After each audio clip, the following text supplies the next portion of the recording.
Previously, I talked about the importance of chunking information, which is the first hack related to design. The second hack related to design is what I would call flipped classroom. What do I mean by flipped classroom? Well, basically, flipped classroom is a concept whereby the learning process is somewhat reversed.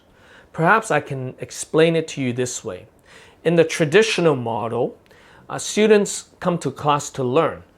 Basically, they come to class, they listen to the teacher give lectures, they take notes, and then after class, they're given homework activities. And this is where they hopefully will be able to apply what they've learned during classroom time with the teacher. But in the flipped classroom format, that process is reversed. So before coming to class, students are to learn content on their own.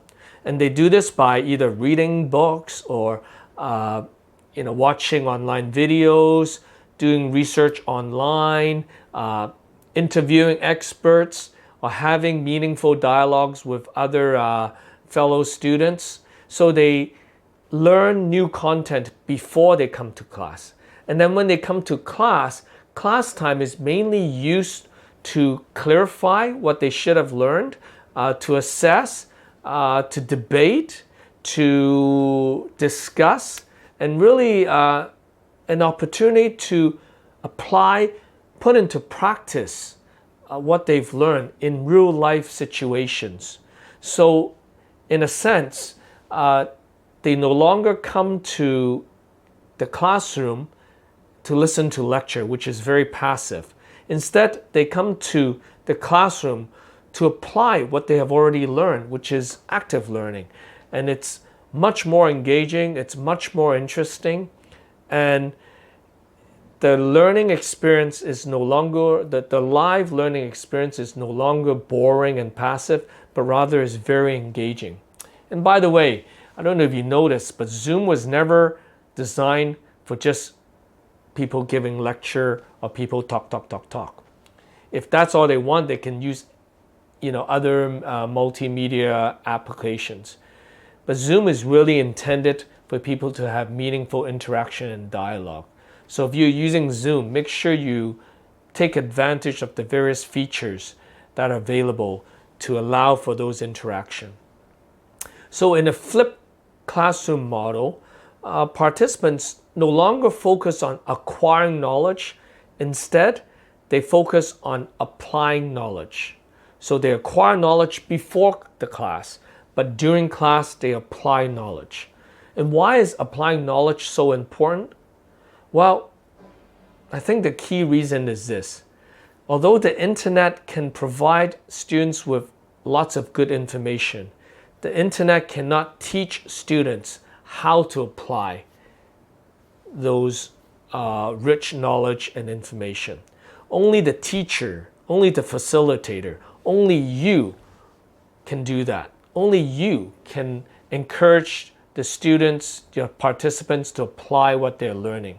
Because only you know their situation, only you know their struggles, only you know their particular context. So as a teacher, your job is no longer to disseminate information, but to really help students apply information. Some ways to use the flipped classroom format that I have found useful. For instance, oftentimes I would have my students watch video or listening to a podcast. And then they need to answer some questions so that they can focus on the key things that I want them to learn. And when they come to class, I quiz them on what they should have picked up from the podcast or video. And then we use most of the class time to get them to apply what they have learned. Another activity that I found useful is what I would call discovery learning.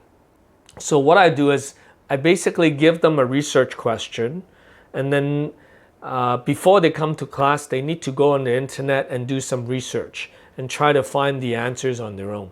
The reality is most people are learning and learning new things and finding information on their own by using the internet. They already know how to do that. So why not make use of that skill? So for instance, in my preaching class, I asked them to do some research on what is a topical sermon. I give them 4 questions, and I ask them to spend about 2 hours, whether it's in one chunk or in different times, adding up to 2 hours. I have them go on the internet and then do research on their own. I give them 4 questions that they must find answers to, and then they are to post the response to those questions on an online discussion board. All the students do that, and then they are to look at each other's response and critique and comment on each other's response. And then when they come to class, what I do is I would highlight some of the key principles related to topical sermon. And then from there on, my focus is on getting them to apply how to put together a topical sermon during class time. I don't tell them to do it after class. I teach them how to do it during class time. So the face-to-face, the live class session becomes very interactive, and it really helps them put into practice what they're learning.